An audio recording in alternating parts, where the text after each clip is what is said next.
Hello aspirants. मैं final video में अब आ चुका हूँ फुल पेपर डिस्कशन के। यह है 5th पार्ट और इसमें मैं मॉडर्न इंडिया के कुछ क्वेश्चंस डिस्कस करूंगा। अब इसके बाद आपको जीएस 2 के पेपर मिलेंगे जो कि सेक्शनल वाइज होंगे, 2-3 वीडियो सेक्शन वाइज होंगे और फिर फाइनल पेपर जो होगा वो भी जो है फुल पेपर डिस्कशन होगा। और इस वीडियो के थ्रू हम आपको ये बताना चाह रहे हैं कि आखिरकार आपका आंसर प्रेजेंटेशन कैसा होना चाहिए मेंस 2021 को लेके या फिर ओवरऑल मेंस के लिए भी। तो ये जो वीडियो है वो मेंस के स्टूडेंट के लिए तो हेल्पफुल है ही, साथ ही साथ यूपीएससी का ओवरऑल जो प्रिपरेशन कर रहे हैं उनके लिए भी हेल्पफुल है। तो आई वुड बी सेइंग कि आप जो है अगर मेंस का प्रिपरेशन करने वाले हैं तो you can get little bit of content from here and you can just see the answer format और the style of the answer writing that is being presented here. Alright, how the explanations are done and what you speak, are you writing the same thing when you are writing for answer for mains? All right, so ये जो है हम present कर रहे हैं through these videos and as always I am Ritesh Shukla and this is Disa Publications 120 plus mains discussion. Let's start with this. तो सबसे पहला जो क्वेश्चन है वो है what happened during Paika rebellion can it be called as first war of independence as it occurred in 1817? अब आपने सुना होगा कि जो पाइका रिबेलियन है उसको फर्स्ट वॉर ऑफ इंडिपेंडेंस कहने के लिए या रिकग्नाइज करने के लिए गवर्नमेंट ऑफ इंडिया ने ऑफिशियली ये कहा था कि इसको हम रिकग्नाइज कर लेंगे और ये भी कहा जा रहा था कि इसको जो है बुक्स में हम इंट्रोड्यूस करेंगे as a first war of independence rather than 1857। तो ये इसको जो है क्यों रिकग्नाइज किया जाना चाहिए या फिर इसको फर्स्ट वॉर ऑफ इंडिपेंडेंस कहें भी या ना कहें, ये हम थोड़ा सा यहाँ पर इंट्रोड्यूस करेंगे। सबसे पहले तो ये जानेंगे पाइका रिबेलियन आखिरकार है क्या। ऑलराइट, तो Paika rebellion, Paika is a tribe in Orissa और ये जो रिबेलियन हुआ था वो जगबंधु की वजह से हुआ था। Bakshi Jagabandhu who was a very prominent leader in Orissa back then. अब आखिरकार क्या हुआ था कि आप ये जानते होंगे कि Britishers were continuously doing heavy taxation, लेकिन ये जो स्पेसिफिक एरिया थे गोप, तिरान, हरीशपुर, मरीजपुर, ये जो स्पेसिफिक एरिया थे यहाँ पर इन्होंने टैक्सेशन तो लगाया ही, फिर इलीगल जो है चीजें जो है वहां पर हड़पना शुरू कर दिया था। तो जो पाइका ट्राइबल्स थे इनका जो स्पेसिफिक एरिया था जहां पर ये नेचर को पूजते थे, जहां पर ये नेचर का प्रेयर करते थे, उस एरिया में जब ब्रिटिशर्स अपने आप को इंडक्ट करते हैं और मिलिट्री जब वहां पे आ जाती है, then these people go completely against the Britishers और वहां पर उन्होंने जो है आर्मी का भी इस्तेमाल करके कई ब्रिटिश जो थाने थे उसको जो है खत्म कर दिया था। That is why this is very big event और इस इवेंट को केवल क्योंकि रीजनल है, क्योंकि एक रीजन में बसा हुआ था, इसकी वजह से रिकॉग्निशन शायद नहीं मिल पाती, इसलिए इसको जो है फर्स्ट वॉर ऑफ इंडिपेंडेंस शायद दर्जा नहीं दिया जाता था हिस्टोरियंस द्वारा। ऑलराइट, तो हम जो है इसे कुछ एस्पेक्ट यहाँ प्रेजेंट करेंगे and we will see how the answer goes for this particular question. तो आखिरकार जो डिमांड है क्वेश्चन का वो क्या है? Instances about tribal rebellion. There were many tribal rebellion, Chuar uprisings हुआ था, मपिल्ला विद्रोह आपने सुना होगा, डेक्कन में भी जो है कई सारे रिबेलियंस हुए थे। तो ये जो छोटे छोटे रिबेलियंस हुए थे ट्राइब्स के, छोटे छोटे रिबेलियंस पीजेंट्स के, ये सारे जो रिबेलियंस थे वो अगेंस्ट हुए थे ब्रिटिशर्स के, क्योंकि ब्रिटिशर्स ने time to time very heavy taxation, very draconian laws को इंट्रोड्यूस किया इंडिया में, जो कि बहुत ज्यादा हेल्पफुल नहीं था इंडियन नेटिव पीपल के लिए। ऑलराइट, तो यहां से हम शुरू करते हैं। 40 years before the occurrence of the great revolt of 1857 the Paika rebellion took place in Odisha 1817। अब 1857 को इसका रिकॉग्निशन इसलिए मिलता है क्योंकि इस दौरान 1857 के ही टाइम पीरियड में उत्तर प्रदेश के बड़े बड़े क्षेत्रों में जैसे कानपुर हो गया या फिर झांसी हो गया या फिर इवन मेरठ हो गया, ऐसे कई बड़े बड़े क्षेत्रों में ही एक साथ रिवॉल्ट शुरू हो गया था। वहीं महाराष्ट्र में भी शुरू हो गया, राजस्थान में भी कोई स्पेसिफिक एरिया में शुरू हो गया, वेस्ट बंगाल में तो बारकपुर से ही शुरू हो गया था, उड़ीसा में छोटे जगहों पर शुरू हो गया। तो ये जो रिवॉल्ट हुआ था वो without having any kind of leader, still अलग अलग जगहों पर ब्रिटिशर्स के अगेंस्ट ही जो रिवॉल्ट शुरू हुआ, इसके वजह से इसको कलेक्टिवली कहते हैं कि this was the first war of independence. Alright, तो इसीलिए इसको हिस्टोरियन डिनोट करते हैं first war of independence. Whereas जो पाइकर रिबेलियन था that also happened on a very large scale, लेकिन वो एक रीजन के ही तहत था, जबकि वहां पर भी अलग अलग क्षेत्रों में ही रिवॉल्ट हुए थे। Alright, it was an outbreak in which mostly the Paikas and the ryots of Khurda participated. Though it originated in Khurda, spread to different parts of Odisha. Bakshi Jagbandhu, who inspired the movement, became its leader. तो मैंने बताया कि Bakshi Jagabandhu was a very prominent tribal leader and he was the leader who led the march to each and every थाना. बहुत 20 से ज्यादा जो थाना थे ब्रिटिशर्स के, उनको बिल्कुल भी खत्म कर दिया था. कई ऐसे ऑफिसर्स थे जो कि ब्रिटिश रेन के थे, उनको भी खत्म कर दिया था. तो ये जो है काफी बड़े स्केल पर इन्होंने जो है रिबेलियन शुरू किया था, and they were about to achieve many things. जैसे कि उन्होंने एक पूरा का पूरा रीजन ही कब्जा कर लिया था, लेकिन because again the rebellion was not getting very much support from the local people, that is why it was also made dead. all right, तो ये कौन से क्षेत्र थे? गोप, तिरान, हरीशपुर, मरीचपुर, कुजंग, कनिका, पारादीप, नुआगढ़ एंड पतनमुडई. ये जो स्पेसिफिक एरिया थे, यहाँ पर ही पाइका रेबेलियन शुरू हुआ था. और इनमें से मोस्ट प्रोबेबली कनिका तक के जो क्षेत्र थे, उन सब पे जो भी ब्रिटिश थाना थे, जो भी ब्रिटिश ये तहसील थे, उन सारे तहसीलों को खत्म कर दिया गया था. And that too by the Paika leader Bakshi Jagabandhu with the support of Paika people. Alright. Now, in March 1817, about 400 Kandar tribals of Gumsar came marching towards Khurda. They were joined by the Paikas and attacked the police station at Banpur and burnt all government quarters. तो ये इतने बड़े scale पे हो रहा था. मैंने बताया कि बहुत सारे लोग इसमें इन्वॉल्व हुए थे, लेकिन लोकल जो पॉपुलेशन था, that was not involve with them. Only some of the tribals and some of the local people were involve. अब इससे क्या होता था कि क्योंकि ब्रिटिशर्स जो है ट्राइबल एरिया में जाके अपनी मिलिट्री इस्तेमाल कर रहे थे, गन्स इस्तेमाल कर रहे थे, उसकी वजह से ये इनको बहुत ज्यादा एंगर हो गया, और वहां से जो वो पेड़ और इसके अलावा जो इलीगल एक्टिविटीज शुरू कर दिए थे, तो सारे ट्राइबल्स को ये बहुत प्रॉब्लमेटिक लगा, जिसकी वजह से वो पूरी तरह से ब्रिटिशर्स के अगेंस्ट हो गए और उन्होंने डायरेक्टली उन पर अटैक कर दिया. That was the main event. When the Kandas were marching towards Khurda, people from adjoining villages joined with them in large number. This event proves that tribal as well as common people participated in the movement. Their aim was to throw out British rule from Odisha. तो जिस दिन पे ये attack शुरू होता है, जब बख्शी जगबंधु जगह जगह थानों पर जाके अटैक करते हैं, तो उस समय जो कॉमन पीपल होते हैं वो उनके पीछे पीछे चले जाते हैं, और वो जो है सारे मिलकर एक प्रकार से राइट जैसा सिचुएशन क्रिएट करके और सारे ब्रिटिश थानों को खत्म कर देते हैं. That was the event on a particular day. That was in October. Jagbandhu had conceived plans long before to restore Mukundadev to the Gadi of Khurda. Further, he had induced the Garjat Rajas to join him. अब ये जगबंधु जो थे, क्योंकि वो बहुत बड़े leader थे tribals के, और उन्होंने जो है सारे ट्राइबल्स को एक जगह पर अक्यूमुलेट कर उनको जो है ये बता दिया था कि हमारा जो मेन उद्देश्य है वो पूरी तरह से ब्रिटिशर्स को हटाना है, और उनका ये भी कहना था कि जो हमारे राजा है मुकुंददेव, उनको हम वापस उनका क्षेत्र दे देंगे और वो ही हम पे जो है रेन करेंगे. That was the prime goal of Jagbandhu. That is why people were also following him, because he was very clear in his goal. The Rajas of Ghumsur, Kujang, Nayagarh were in direct league with him. अब rajas के पास तो wealth था ही, उस wealth का भी इस्तेमाल जगबंधु के ऊपर कर रहे थे. Jagbandhu was very much flexible with it. All right. Now this is the historical point of view regarding the Paika rebellion, and with the conclusion we will state that whether the historical movement was first war could be called as first war of independence or not. So whether freedom movement or resistance movement, the rebellion of 1817 became a source of inspiration for the national leaders, intellectuals and poets to create awareness against foreign dominance and its repercussion on common people.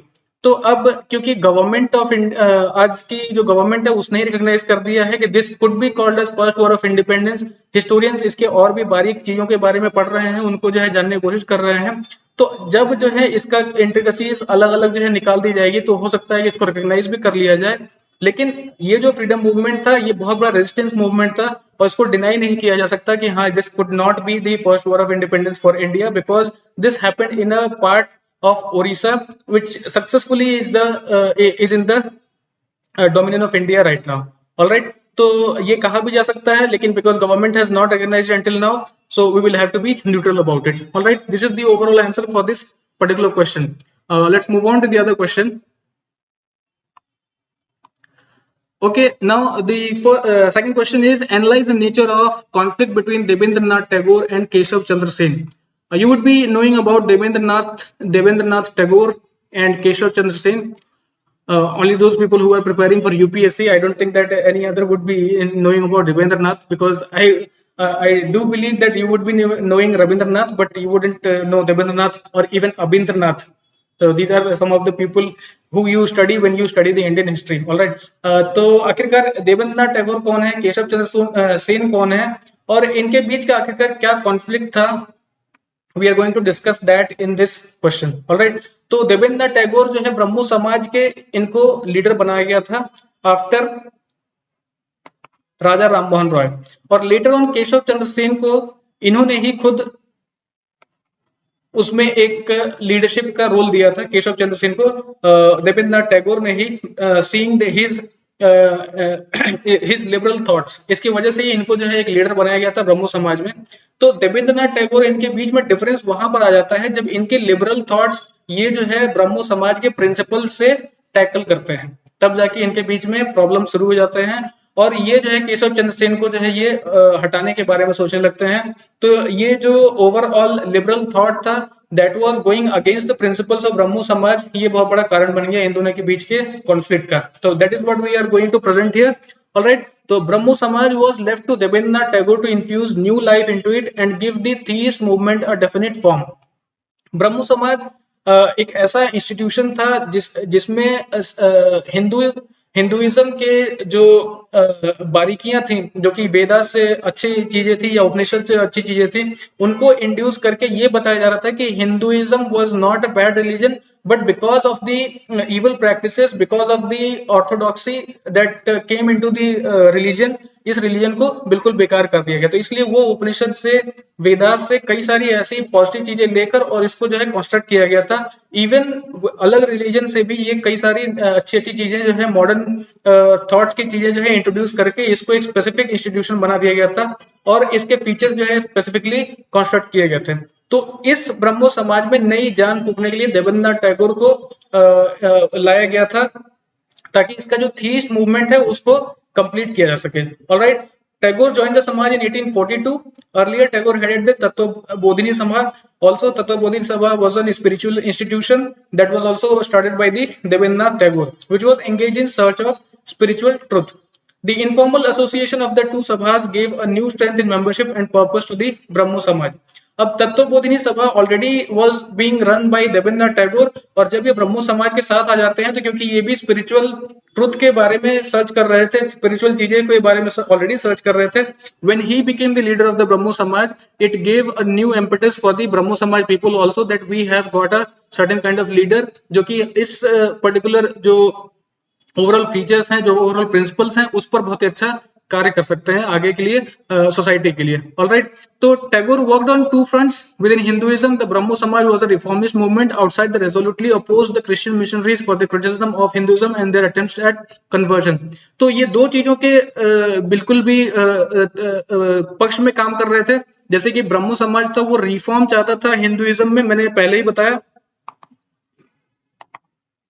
जो Hinduism में orthodoxy थी उसको जो है वो खत्म करना चाहते थे। इसलिए ब्रह्मो समाज जो है अच्छी अच्छी चीजें वेदास से और कई अलग अलग एनेक्डोट्स जो कि उपनिषद में दिए हुए उन सबको इंट्रोड्यूस करते थे, और जो क्रिश्चियन मिशनरीज थी जो कि टाइम टू टाइम कन्वर्जन कर रहे थे उनके अगेंस्ट थे, ताकि ये बताना चाहते थे कि Hinduism already is a kind of religion जहां पर बहुत सारे अच्छी बातें हैं, अच्छी चीजें हैं जिसको इग्नोर नहीं किया जा सकता।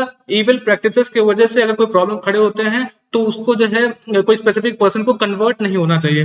तो ये जो है ओवरऑल पर्पस था ब्रह्मो समाज का, और देवेंद्रनाथ टैगोर इस पर ही काम कर रहे थे।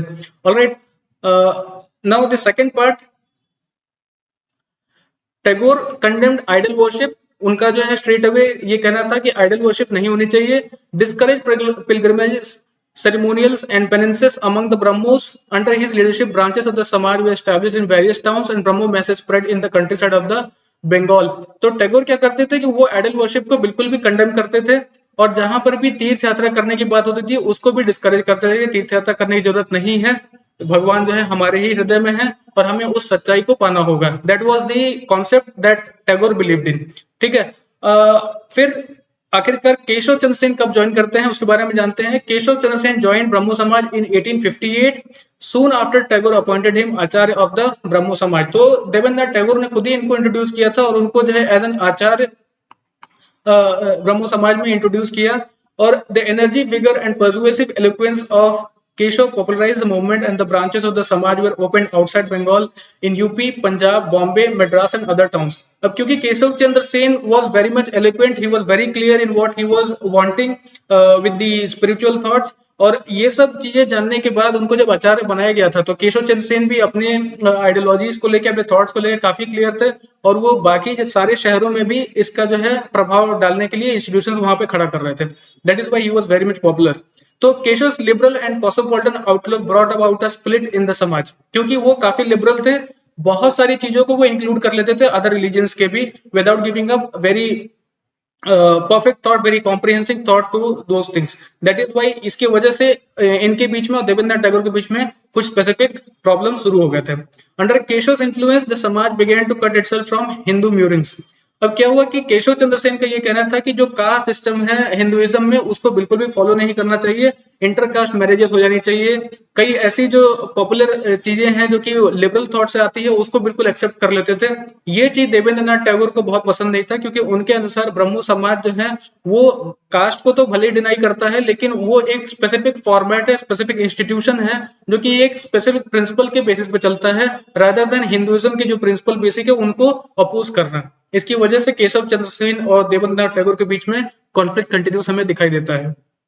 Henceforth, religious scriptures of every sect and every people, including Christians, Muslims, Parsis, began to be read in Brahmo Samaj meetings. अब सबसे बड़ी बात है कि Keshav Chandra Sen, because he was a liberal, तो उनका ये कहना था कि we have to get the spiritual things out of each and every religion, and we will include all those religion in the principles that we are defining for Brahmo Samaj. तो उसके लिए वो क्या कर रहे थे कि वो क्रिश्चियन से या मुस्लिम से या पारसी से जो भी पॉजिटिव चीजें आ रही थी या फिर उनके जो बुक्स थे उनसे जो स्क्रिप्चर्स थे उनसे जो पॉजिटिव चीजें आ रही थी उन सारी चीजों का रीडिंग वो ब्रह्मो समाज में कराने लगे, because of the liberal thought Keshav Chandra Sen had.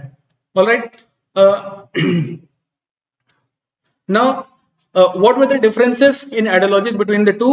We will be knowing about that. On the social front, Keshav spoke against the caste system and even advocated intercaste marriages. ये मैंने अभी थोड़ी देर पहले ही बताया। To Devendranath, these developments looked too radical, and by virtue of his position as the sole trustee of the institution, dismissed Keshav from the office of Acharya in 1865. अब देवेंद्रनाथ टैगोर को problematic क्या लगा? Intercaste marriage. इंटरकास्ट मैरिज उनको problematic इसलिए लगा क्योंकि उन्हें लगा कि हिंदूज में कास्ट जो है बहुत ही प्रोमिनेंट है, और अगर इंस्टीट्यूशन इसके अगेंस्ट जाता है तो जो प्रिंसिपल्स हैं ब्रह्मो समाज के उसको इग्नोर किया जाएगा और इस चीज की काफी विरोध होने लगेगी। इसकी वजह से वो जो है इसके अगेंस्ट आ गए थे। Alright, Keshav and his followers left the parent body in 1866 and formed Brahmo Samaj of India. Keshav Chandra Sen ने भी एक अलग से ब्रह्मो समाज ऑफ इंडिया बना दिया। देवानंद समाज henceforth came to be known as Adi Brahmo Samaj. A further split in Keshav's Brahmo Samaj of India came in 1878. Some close disciples of Keshav began to regard Keshav as an incarnation. Alright, तो केशव चंद्र सेन ने ब्रह्मो Samaj of India बना दिया और जो देवेंद्रनाथ टैगोर द्वारा जो ब्रह्मो समाज चलाया जा रहा था उसको आदि ब्रह्मो समाज कहा जाने लगा। The differences only on the basis of principle. The Keshav Chandra Sen was too much liberal, whereas Devendranath Tagore wanted to protect the principles of the Brahmo Samaj. That was the basic difference between Keshav Chandra Sen and Devendranath Tagore. Now let's conclude this particular question. Keshav began to be accused of authoritarianism. All along, Keshav Chandra had advocated a minimum age for marriage of Brahmos, but did not follow his own precepts. अब केशव चंद्र सेन जो थे उनका कहना था कि एक specific as होना चाहिए जबकि शादियां हो जाएं, लेकिन शायद उसको वो स्वयं से फॉलो नहीं करते थे, तो इसकी वजह से उनकी काफी जो है बुराइयां भी होने लगी थी ब्रह्मो समाज में। तो these were some of the things that happened in between Devendranath Tagore, Keshav Chandra Sen, और हम यहाँ पर जो है उनके बीच में कॉन्फ्लिक्ट क्यों होता है वो भी देख लिए, उनके बीच में आइडियोलॉजीज कैसे डिफरेंस है। Keshav Chandra Sen was a liberalist whereas Devendranath Tagore was a principlist because he believed in principles of Brahmo Samaj जो कि ऑलरेडी एस्टैब्लिश थे।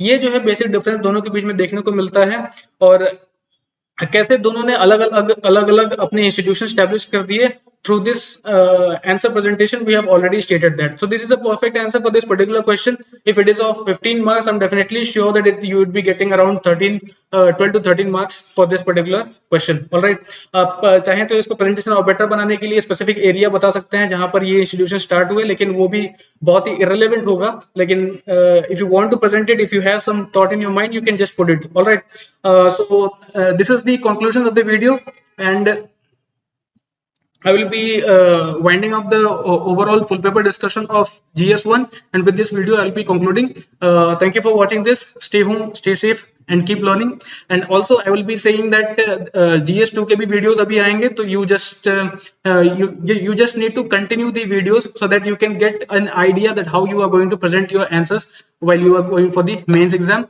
or even whenever you are going to appear it. All right. So thank you for watching this. Thanks a lot.